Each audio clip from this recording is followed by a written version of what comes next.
Γεια σας παιδιά, τι κάνετε, πώς είστε? Ελπίζω να είστε πάρα πολύ καλά. Εγώ είμαι τέλεια. Σήμερα θα σχολιάσουμε πολλά πράγματα και θα μιλήσουμε και για ποδόσφαιρο και για μπάσκετ. Πάμε να δούμε τι θα πω.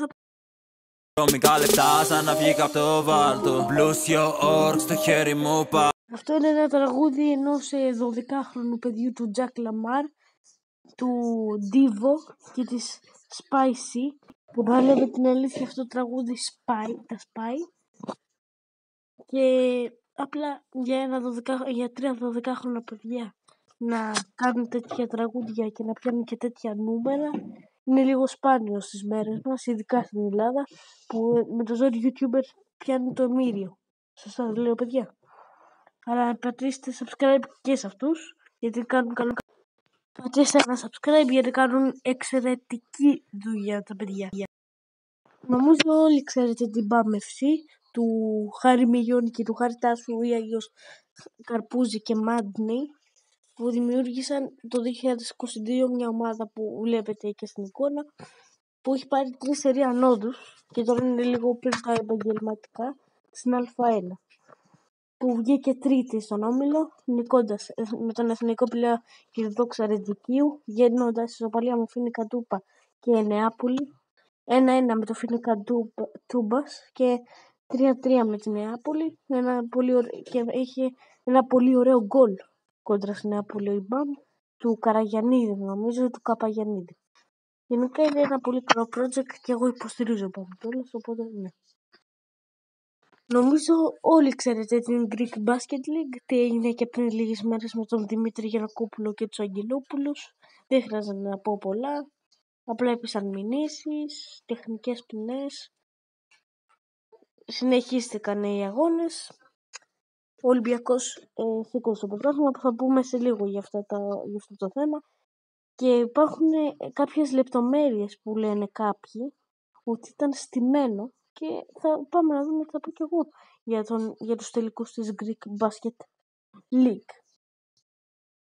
Ο Ολυμπιακός πήρε το ελληνικό πρωτάθλημα στο μπάσκετ, αφήνοντας μερικές απορίες σε κάποιους από πίσω αν ήταν αισθημένο ή όχι. Ο Εργίνα Ταμάν βγήκε και μίλησε πως το πρωτάθλημα δεν ήταν αισθημένο, το πήραν πολύ δίκαια, αλλά πολλοί οπαδοί του Παναθηναϊκού πιστεύουν ότι είναι αισθημένο. Και πολλοί άλλοι οπαδοί άλλων ομαδών, π.χ. ΠΑΟΚ και ΑΕΚ και Άρης. Το θέμα δεν είναι ότι το πήρε μόνο στο μπάσκετ το πρωτάθλημα του ελληνικού.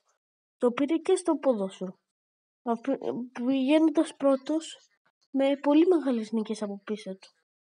4-2 κόντρα στον Ολυμπιακό, 6-0 κόντρα στον Παναθηναϊκό, 6-0 κόντρα στην ΑΕΚ. Μεγάλες νίκες απλά. Και απλά ο Ολυμπιακός έχει γίνει μια ευρωπαϊκή ομάδα πλέον. Είναι και στους ομίλους του Champions League πλέον, που μας εκπροσωπεί στο Champions League απευθείας. Ο Παναθηναϊκός είναι στα προκριματικά του UEFA Champions League.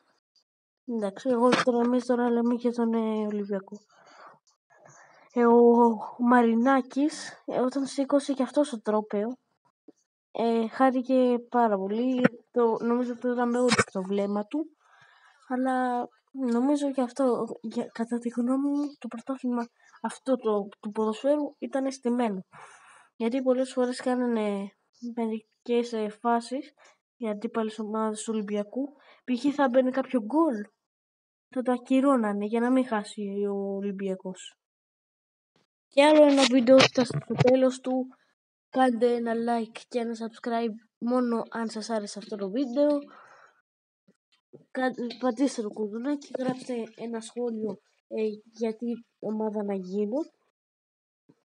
Εγώ πιστεύω οι περισσότεροι θα πείτε Ολυμπιακός, αλλά δεν ξέρουμε τι θα βγει στο σπιν.